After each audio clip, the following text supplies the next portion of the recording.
The next speaker I'm about to introduce is a close personal friend, but he is also somebody who I think has literally created a subculture, thanks to his movies.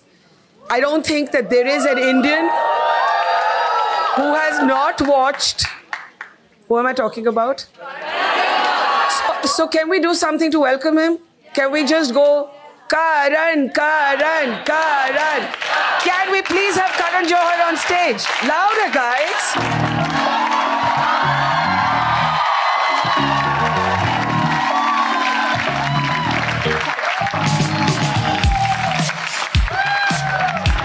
Excitement here. Can we show him some love, guys? Okay, Karan is a dear friend of mine, and he has really stopped doing a lot of things he had to do to make it here. So can we please show him how happy we are to see him here?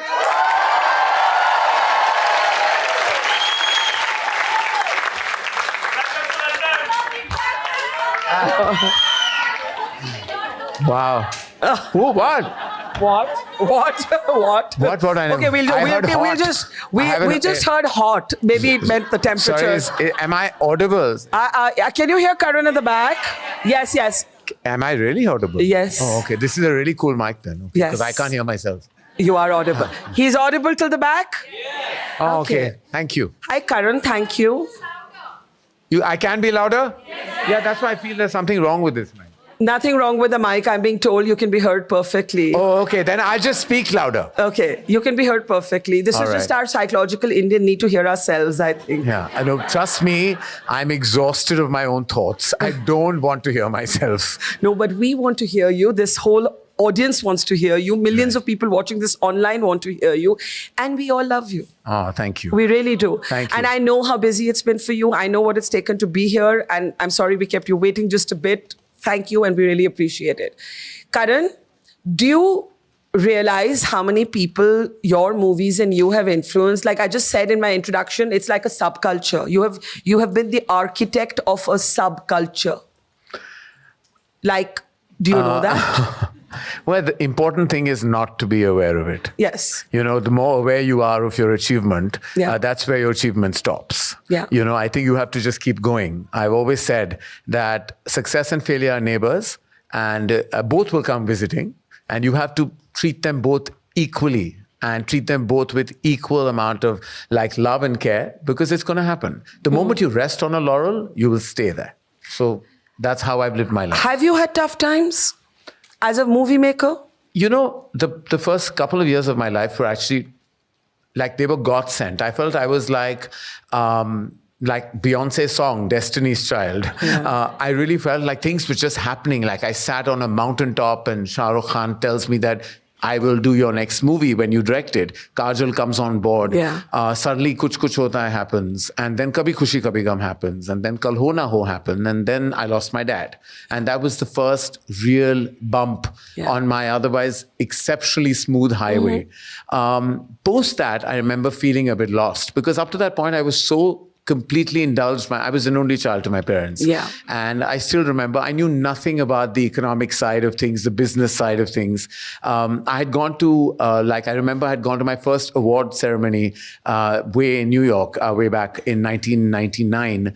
And I had signed my first lot of autographs. And I came back and my father asked me to sign a couple of checks. And on those checks, I wrote lots of love. And it's because it was how clueless I was about things. Yeah. And he came and said, for all those who, I'm sure all of you do, understand Hindi, he came and said, beta, unko तुम्हारा प्यार नहीं, तुम्हारे पैसे चाहिए. ये lots of love जो है ना, ये निकाल दो, बस signature अपना डाल दो. So I was like, oh God. And I remember he passed away on the 26th of June, actually. We just finished 21 years. And there was a gentleman who walked in after the prayer ceremony and he said, we haven't met, I'm your chartered accountant.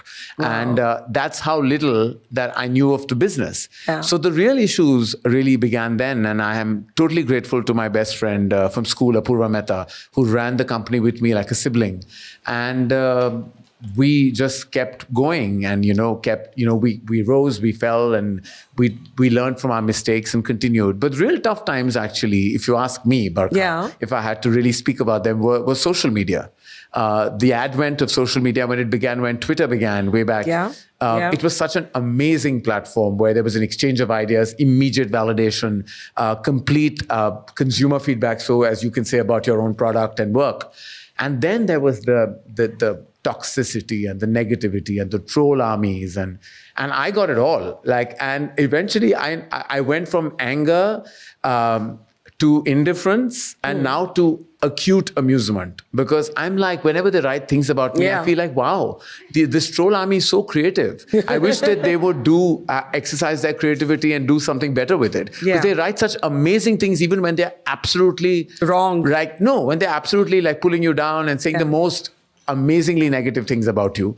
And I get it all, from my fashion to, but even if I sneeze, apparently, I nearly thought that they would blame me for COVID at one point of time, because everything that happened, somehow I'm responsible. There would be even news anchors. And this was before, thankfully you were not in the zone at that time. Yes. You have to say you don't mean I remember there was a man screaming loudly, and we all know who he is. And he would say that, "Ye dekho, Bollywood," and there would be my face.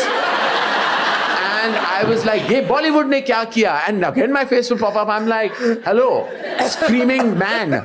I am not Bollywood. I'm one member in an industry that is celebrated across the world. And cut us some slack and stop screaming." Yes. Because that especially. we were anyway scared of leaving our homes. So we were all in our homes. Yeah. And then imagine hearing that gentleman in surround sound. It's not a very pleasurable thing, At one point you would my God, I might as well get the pandemic. I mean, what would you say to this gentleman if you met him in real life? I hope I don't meet him.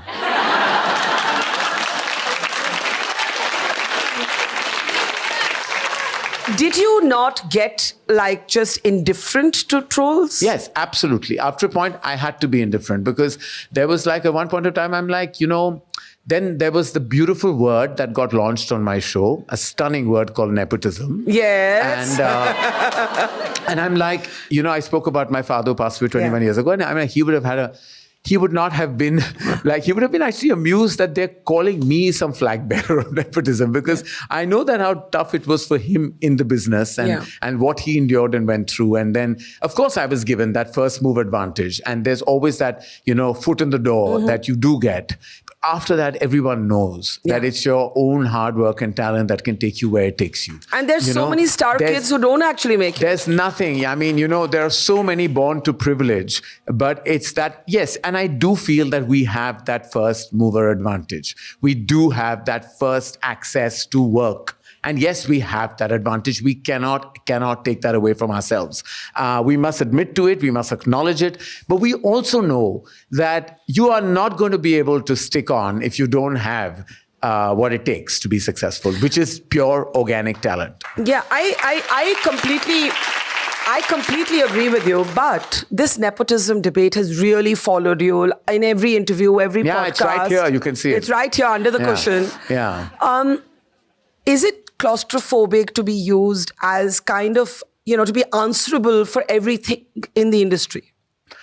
I think that this good thing about the way I look at it and the way I see when I get trolled or attacked, I feel, thank God, at least they're not being indifferent to me. Yeah. They can't ignore you. Because I feel love and hate are both forms of appreciation. When they love you or they hate you, they're still acknowledging you. Sure. But imagine if they're indifferent to you. That's the worst feeling. Imagine you've done something and no one's talking about it. So I look at it with all the negativity or the assault that comes my way, that I must be relevant. I must matter. That's why they're talking about me. Even when they're bitching about what I'm saying, what I'm wearing, what I'm doing, I'm like, I must really annoy people, And I'm like, how fabulous is that? Yeah. Absolutely. And you know what? It's not about annoying. It's about, you have shaped in many ways cultural norms. And I'm not saying this in a sort of profound or trying to be profound way. I think we've all been shaped by some Karan Johar movie. Yes? Does anybody want to talk about how watching a Kejo film changed your life? Here, why don't you come on up? Come on up, since there's space next to you. How welcoming you are, Barkha. Yeah, I know. Hi. Sit. Thank you Hi. so much. Hi, Karan. Hi. Anuj here. Lovely, wonderful questions, Bible. Thank you so much. Can I hold this From for one you? from Yeah. one journey to another? It's wonderful. I think, Karan, there's two things that I've noticed about your films. I think you've often said that you are really someone who, your films are a love letter to Indian cinema. I was watching Kabhi Alvida Na Kehna the other day, and I feel like the complex relationships, you take Kabhi Kabhi, you take Silsila, like Yash Chopra references are definitely there. Bombay Talkies, your segment, which I thought was outstanding, and it was a same-sex relationship story, which I thought as someone from the community, I was very deeply, I must admire you and applaud you for that as well. Oh, thank you. We can clap for that. Yeah. Now, Rani in that segment looked stunning, and she reminded me so much of a Satyajit Ray heroine. Yes. So I love the way you pay homage to all these sort of filmmakers. And I'm so sorry, it's a very long-winded question. Apologies, but it's just so much I have to say to you, because I also love the fact that there's a voice of innocence amidst everything. So can I ask you, which film changed your life? My name is Khan. I think that just changed me completely, because obviously we knew you for like you doing these very larger than life escapist sort of films, but that film, till now, I still cry. That scene when Kajol looks at Sam, I still always shed a tear. And that voice of innocence that you always bring to your stories, there's always that voice of innocence trying to get the voice heard. Take Rocky Rani, Anjali, who played that character, is a symbol of that. Kavish and Katikushi. So he's a Karan Johar encyclopedia. I have to now ask you to jump off stage, but you can do a hug. Thank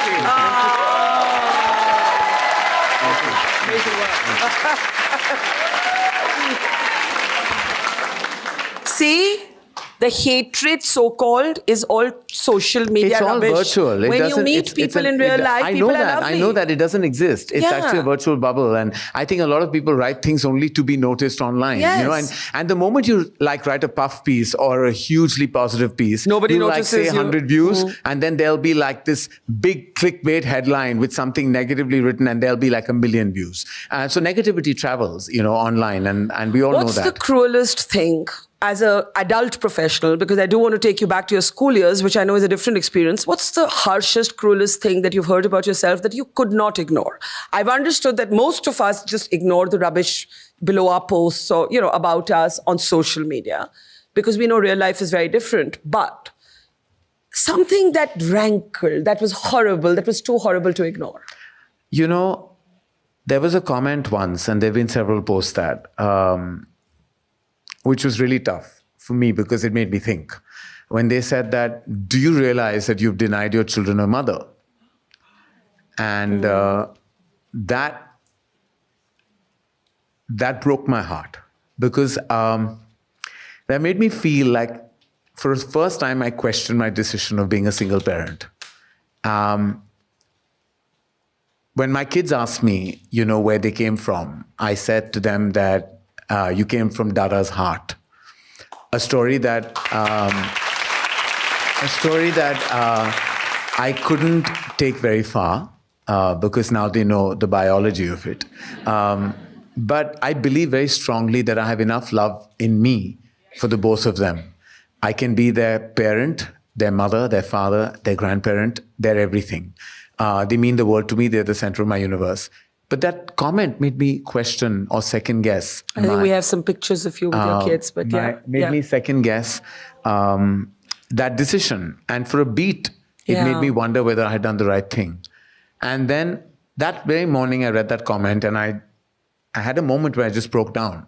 I was sitting in my room, and I remember that day, and I just cried. And I went into their room, and they were about 5 years old at that time. And I looked at them and I said that it was a silly question to ask 2 5-year-olds. They were like, are you happy? You asked them? Yeah. And they said, yeah, very happy, Dada. And I said, why? They said, because you're our Dada. Oh. And in a sense... I have to hug you. Oh, thank you. It's the sweetest and in a way saddest... little moment of pain there that I could feel. And I was like, that answered my question. And then I said, now, bring it on. After say that, what you want to mattered. say what you want. I'm very proud to be their single parent. And it is daunting. and also hilarious when you are on two WhatsApp groups with 30 mothers on one and 32 on another. They're in two different divisions, A and B. Anilji, namaskar. I just saw you. Sorry, namaskar. How are you? Zarur. And I was like, every morning I wake up to such amazing women, 62 of them. And they always say, ladies. And I'm like, hello. I'm on this WhatsApp group as well. But they're so nurturing and so helpful. And they've really helped me, through tough times when I really don't know. Because whenever I go to any parent-teacher meeting, I'm always doing two. Both right? roles, yeah. And then I'm going and hearing both for both of them. And that's the joy of having twins. But it's also for me, the double whammy has been that I'm an only child and a single parent. Yeah. So in many ways, it's very tough that, I don't have a partner or a sibling, but I have a huge amount of love. I have so much support from friends. My found family is exceptional. They've been there. They've been there for me, with me, by me, through tough times, through happy times. And I'm so blessed that I was able to create this absolutely beautiful found family. Amazing. Before I take Anilji's question, one more just connected to what you've said. What was that moment when you decided to be a single dad and be both mom and dad and everything else in between? Do you remember that moment? Did you have self-doubts? How did you reach a decision? I always wanted to have, I felt I had a very strong paternal and maternal instincts. It happened when I was like, when I have my two cousins, Priyanka and Anushka, who I was always like a father to. And then when I launched Alia, and I felt very paternal towards her, right through the journey, I used to look over her like I would to a child. So I knew I had those instincts. But then there was another part of me that kept waiting for love. I kept waiting to be in a relationship of love. And I realized that love, if it happens, it does. If it doesn't, you can't just keep waiting for something that is something that may never happen. Or if it happens, it can happen not in the way you imagined it to. And at one point I was like, now I have to just stop waiting. If it comes my way, it will. But what I do want to be is a parent, because I feel like these instincts are so strong, and they're an active volcano of love within me. And I don't want to wait for it to ever be dormant. So I want to kind of act on it. And I got all the help and legal assistance at that time and the medical assistance. And thank God for the marvels of medicine that was able to kind of bring Yash and Ruhi into my life. And it was about when I was in my 40s, and I just turned 40s when I started working towards it. And they came into my life when I was 44 years old. And you weren't daunted by being a 44-year-old parent. Like a woman or a man might feel, oh my God, do I have the energy for these young... Well, the two things I did do when I have them is, one is that I never read a book or heard a podcast on how to parent. On how to parent. Yeah. Because that's the one thing that, and I don't say those who do it are doing anything wrong. There's no right or wrong way of parenting. Mm-hmm. But I realized that your instinct is your superhero. Your instinct is what you're born with. No book can tell you, no podcast, no other parent can tell you how to parent your child. Nobody can. Your individual relationship with your child and your individual circumstance really is only yours. And I went and I tried to do that little podcast route and, read one or two books. And I was like, I'm not doing this. And I'm not calling other mothers and fathers and saying, kya karu? I was like, let me form my own way. That's the one thing I did, is I did not read or listen to a podcast. Second thing is I hit the gym, because I'm like, I need to live long. I need to be healthy. I need to eat healthy. I need to be healthy because I need to be an active parent.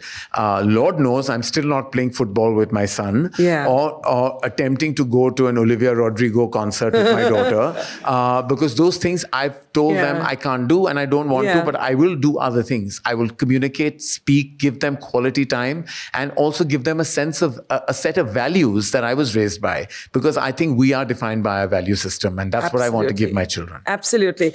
I'm actually told our producers pulled off a little clip of the kids wishing you happy birthday, I guess, a while ago. They must have been. Do we have the clip? Well, let's just hear it. Let's just hear it. All right. It was my birthday and I got nothing from the both of you. I got you this. Oh yes, you did. You made it so lovely. Thank you, Ruhi. And sir? I gave you hugs and kisses. Oh, and I should feel great about getting a hug and a kiss from you, huh? Next year, what are you going to give me, Yash? I think you need a new clothes and a new wardrobe. And we think you should stop taking selfies. Oh God, why do I need anyone? First, stop doing that mute. Yash, can you stop? That's my pout. Bye. 2 drinks.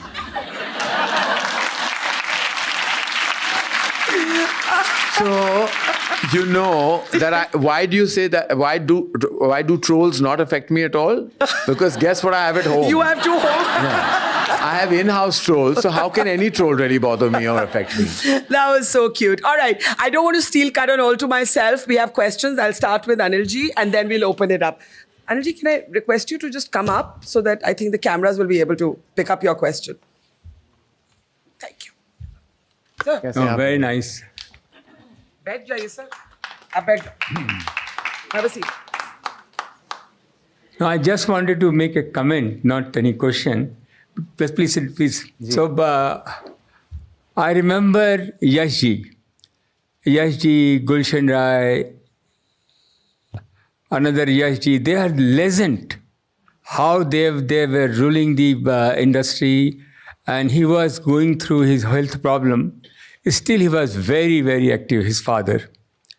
And he has all the blessing. Couple of times, we were in the plane, we were in London, talking a little bit here and there about how he used to love him. And he has really, and the Hiruji, what a lady. She stood by him, amazing. She been there. It's all about the family, parents' blessing and the mother support from inside, outside. That's what Karan is today. Oh, thank you. I wish him very, very best. I've seen his journey from meeting his father. I don't know how many years, must be 25 years back or maybe more, around that time. And I was very young. I was going to these people all the time. I was very fascinated by Bollywood. So I will make Gulshan Rai a friend, he's my much elder to me. And then they used to come together and they used to talk about.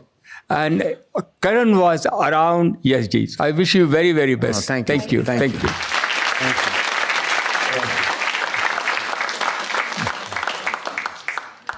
Thank you. Sir, वहाँ step है. So I'm going to open this up for questions. And there are so many questions. I will start with the young lady here in the row 4. Yeah. Come to the mic. Sorry, I'm going to take as many as I can, but you have to be patient with me. Okay. Yeah. Thank you, Barkha. First of all, I'm 55-year-old, so calling me as a young lady is... You look very young to me with Thank my you. old woman eyesight, but okay. And Karan, I am an IVF specialist and I'm clinical lead for world's first IVF clinic, Born Hall. So your story, when I read your story, I thought you have broken so many glass ceiling in stereotypical Indian male. And congratulations. That's what I wanted to say. Thank you. Thank you for saying that.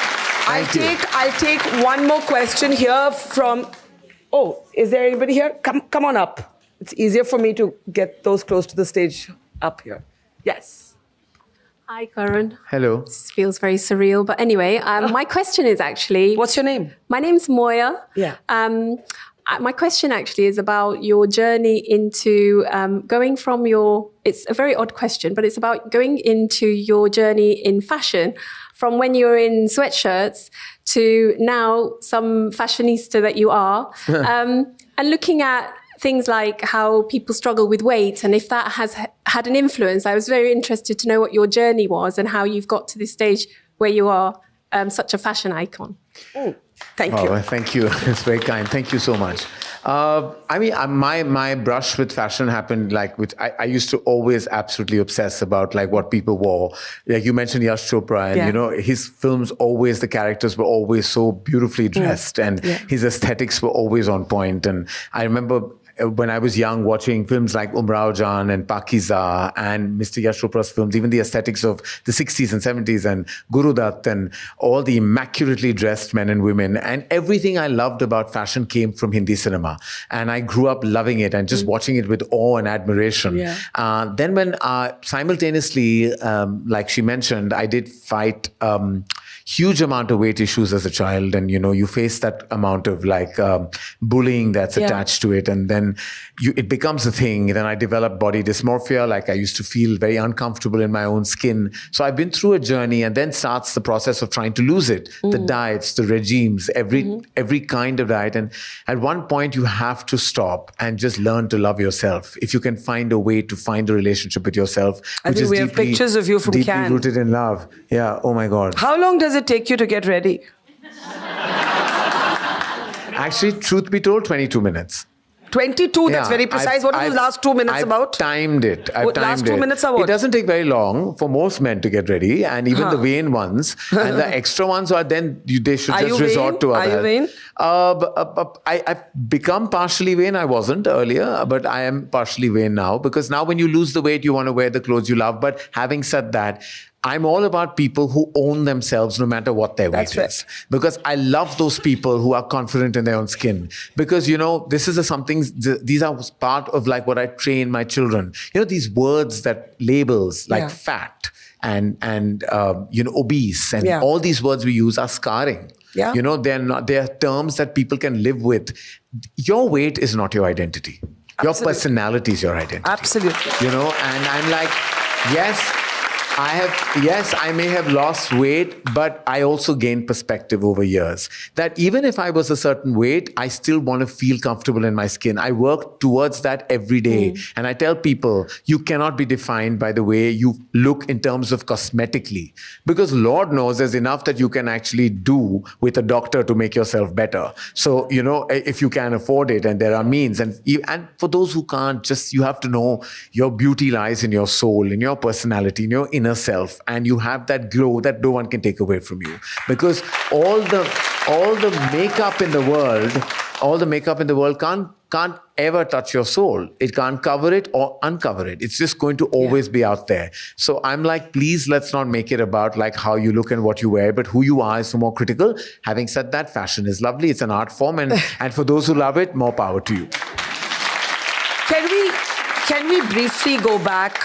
Okay, everybody has to sit down. Your standing is not going to make me come to you for a question. It's going to have the opposite impact. So if you want me to pull you out from the audience, take your seats, please. Can I take you back to your school years, where actually what you're saying today is not a comfort you had for yourself, right? You were, and I know you and I have spoken about this before, you were bullied, you were taunted, you were not a typical guy in the way that typical guys were meant to be. And there was a lot of discovery and a lot of heartache in that moment, in that journey. Yeah. But I have to say that I was raised by very stable, sorted, and very much in love parents. Yeah. So I grew up in an atmosphere of love. And nowhere at home was I made to believe that I was unusual as a boy. It's the world outside that used words that called you, like the word in the 80s was pansy, which was translated as a boy who's effeminate. And you're called that word, and that word were you called that? Yes, a lot. Every time I went out into school competitions, or even like my own building and apartment block was very protective about me. My own school was very protective about me. But we went into school competitions or went outside of our domain where I stayed in my residence. And there were other boys and girls at my age who would say very mean and rude things. But when I came back home, Barkha, my dad would say, oh, dance, like, to the dance I used to do from the film Sargam. I used to do Jaya Prada's parts, and my father was so proud, and he would make me dance for all his friends. Yeah. And not once did he think that this is unusual, that an 8 or a 9-year-old boy is dancing to Jaya Prada's choreography. Yeah. And it's not bizarre, unusual, or strange. Yeah. Neither did my mom say anything. And so when I had that stability at home, that's what kept me strong. It kept me protected and kept me sheltered from the world view. Having said that, when I went outside, there were people who told me, there was a man who told me he was an elocution, he was a public speaker and he taught people public speaking. And he told me, you sound like a girl. So bring baritone in your voice because the world will be tough. Who was this person? I won't mention No, his name. not either. name. I mean, who He actually was somebody who ran a public speaking academy, and he actually came and he was being very. So you were taking public speaking lessons? Yes, I wanted to learn it and hone that craft. But what he took me aside and said that you sound a lot like a girl, and it's not going to hold you well in the world. So he started asking me to come to a special class where he would bring baritone in my voice. Now, not something that I would ever advise anyone to do what I went through, but he was being actually compassionate at that point. He was actually trying to help. Yeah. But I would tell my dad at home that I'm doing computer classes.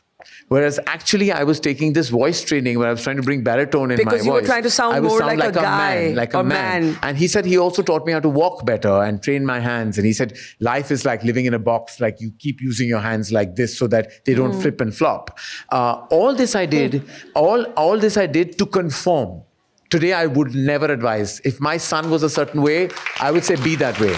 But at that time, in the 80s, it was a very different time. The joke here is that I told my dad I was doing computer classes and taking money from him for computer classes, and then the computer arrived at our workplace, and my father said, here's the computer, you've been doing computer classes, abhi sikhao hum sabko.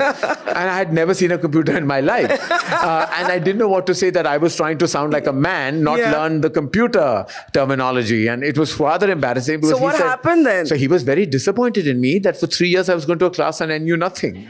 But I never told him that's where I was going. So 3 years you went to a voice coaching class Yes. to sound more like a guy. Yes.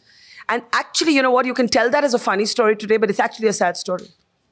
Yeah, it was not fun because I had to lie to everybody else what I was doing. I would go to this gentleman's No, and just house, that you felt that pressure. and he That's and the his sad wife part. were very compassionate, and they would make me put things in my mouth, like one steal something or a spoon and go and ooh, and like I was like, at one point when I go back in time and I think about those days, and I was like, yes, they did bring baritone in my voice. Yes, I did start walking more like a man, talking more like, as much as it could be. I'm not saying that I became Rambo overnight, but it was just like, it was better. But I know that this is something that society at that point of time made you feel in a certain way and therefore made you want to correct. Today, you can't correct yourself. You're not flawed. You are who you are. Yeah. And you have to be who you are. And you have to be allowed to be who you are. As a parent, you can clap for that. As a parent, how mindful do you have to be that when you're raising a boy and a girl, son and a daughter, because all of us are products of conditioning. And, we fight it, but then we're still products of conditioning. How mindful do you have to be that you bring them up with the same freedom? You know, Barkha, we don't realize at home, we're all parents in this house, I'm sure. We say things, we don't realize how deeply affecting they are. Have you not heard the expression, don't cry like a girl? Yeah. What do you mean? Yeah. Don't cry like a girl. Yeah. It's everyone's prerogative to cry. It's everyone's prerogative to laugh. So the first thing is, you don't say things like that. The first thing you do is not buy pink for a girl and blue for a boy. Buy 2 pinks, buy 2 blues. That's right. The first thing you do is when you're encroaching them into class and saying that my daughter will also learn football. My son will also do dance. Yeah. They will both go to taekwondo. And that's what I've done with my children. They both do dance classes, they do jazz ballet, they do taekwondo, and they play football. They do it together. There is no differentiation made at home. And I tell my people at home to not say these things, that, she should wear dresses and he should wear shorts. Yeah. I'm like, please. Let them wear what they want to. They will make their personal choices. And if he does want to wear blue, allow him to wear blue. Sometimes he comes back and says, I won't wear pink. In school, the boys say that only girls wear pink. And then I have to give him a long lecture. Yeah. And after that, and I've given my son has a sense of humor. Yeah. So every time I give him a long lecture and I reprimand him, he takes a beat and turns around and always say, and now any compliments? And I'm like, I don't know what to do because I burst out laughing. Like, he's just hilarious. But I do give those long lectures. It's, as I said, all these lessons all begin at home. What you say, with your spouse, with your parents, to them, Yeah. all is heard. So what you say at home is Matters. very, very important. Okay. Lots of hands. So I am going to take... Okay, where's the backbencher? Come on up to the mic. But you've got to be quick. Sorry. Come on, come on. Okay. All right, there. Hi, Karan. Hi, Barkha. Thank Hi. you. My name is Sunaina. Hi. I have one request and one question. Okay. My request is, Karan, movies has been a big part of you. All our childhood, everything has been your movies. However, there's another very important part of you, and that's Coffee with Karan. And how about this lovely couch, this lovely audience, this lovely studio, about bringing Coffee with Karan to London? Because half of Bollywood... What I can say to you, and then you come quickly to your question so we can get others a chance, is that I don't know about the full show, but after Karan's conversation with me, we do have a Coffee with Karan moment with another guest. Oh, amazing. So your So- dream is partially, your request Thank is you. partially accepted. Quickly your question. And my question is, your WhatsApp group, so the groups that you're on WhatsApp on, are probably one of the most exciting groups in my head. So this is my Sex and the City moment, but it's probably one of the most exciting groups in my head. So are you ever going to put those WhatsApp into a movie, into Oh my God. a book, into something that we can also enjoy?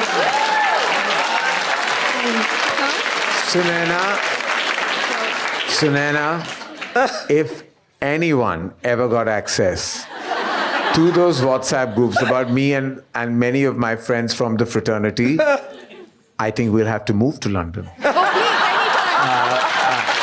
We may not be able to continue living in our city because let me tell you, there is complete, honest, candid, and might I say sometimes very witchy that's what we need to hear. analysis, shall we call it, of our immediate environment and what's going on. We are fashion critics, we are movie critics, we are critics of everything on that group, and everyone has an opinion, and none of us can ever put those opinions out. And unfortunately, that's our fundamental right of like freedom of speech that we can only contain to that WhatsApp group and never let it out. And I'm sure we are allowed to speak our hearts of and minds course. outside of that, but those conversations are very private. Okay, I can take I tried. only one you. more question, and I am going to take it on this side. I'm so sorry, the young woman at the last row. Yeah, you. Speak it out from there, darling. Speak it out from there. Yeah, just project. Okay, hang on. No, but I'll say it out loud. I can hear. Hang on. Take this.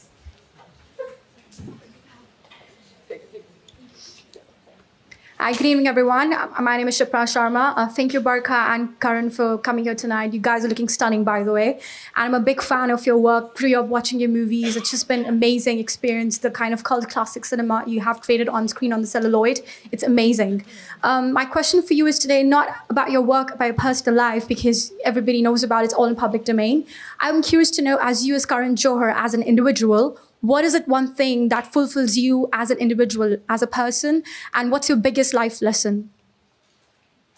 What fulfills me are three roles. One is the role of being a son to my dad and now to my mom. It's very fulfilling to see their joy and their journey of life unfold, to me, changing my role from being a son to now a parent to my mom. In many ways, she's 82 and, automatically those roles change. Just unfolding that emotion, unraveling all those emotions in front of her is a very fulfilling part of my existence. The second role is that of a parent to my twins, Yash and Ruhi. As I said, they are the center of my universe, the reason of my being. And the third is that of being a storyteller. I feel that when you are a filmmaker, you come closest to being God. You create your own universe. You can make people sing and dance, laugh and cry at your beck and call. What's better than that? I feel blessed are those who are storytellers and content creators. And these are the 3 roles that that make me very joyous and make me feel very fulfilled. A life lesson, if I had to say, is like, I don't know, I don't want to sound like a Hallmark card, but like, if I could just say 2 words, and it's not a lesson, it's a request. Be kind. Yeah. It takes very little. It takes very little. I think it's so much harder not to be. It's so much harder on yourself not to be. Just be kind. It takes very little to smile, to be polite, to be gracious, courteous, and just as honorable as you can be. And I can tell you from personal experience, Karan is probably the kindest celebrity that I have known. The kindest, really. Just a last question. How have you changed over the years? It's tough to remain real, grounded, and we're all altered by life. How is that Karan Johar, who was dancing to Jayaprada's character in front of the mirror, getting mocked for it outside, comfortable home environment of love, and then all of this celebrity attention, trolling, all of the ups and the downs? How have you changed? Are you different today? Yes. I, for a very large part of my life, was a people pleaser. And now I'm all about trying to go within myself and not seek validation from others. And that's been the big change. And that's the toughest thing to do sometimes, isn't it? It is.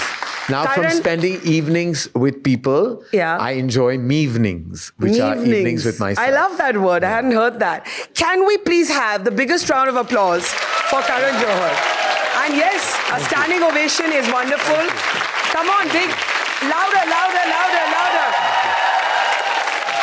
And I did promise that we cannot let Karan go without giving him the moderator's sofa, without giving him the coffee with Karan corner. But before we do that, I have to apologize to all the questions that left unanswered. That were left unanswered. My apologies in the need for time. I'm so sorry. I'm so sorry for that. You need to come here and spend an entire day with us sometime soon. Yes. Karan kick me under the table if there was a table. But before I hand over the speaking corner to him, our next guest is a very special guest. She's fierce, self-made, a polyglot, an actor, a politician, returning to screen after 17 years. And before we honor Karan, which I'm going to ask her to do the honors, can we please put our hands together for Smriti Irani? Let's show her some love. Let's show her some love.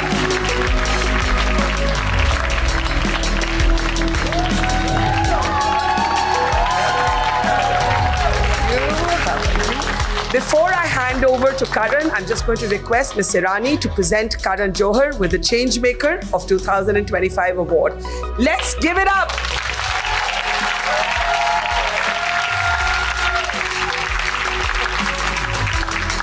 Okay, guys, I didn't think that was loud enough, so bigger applause.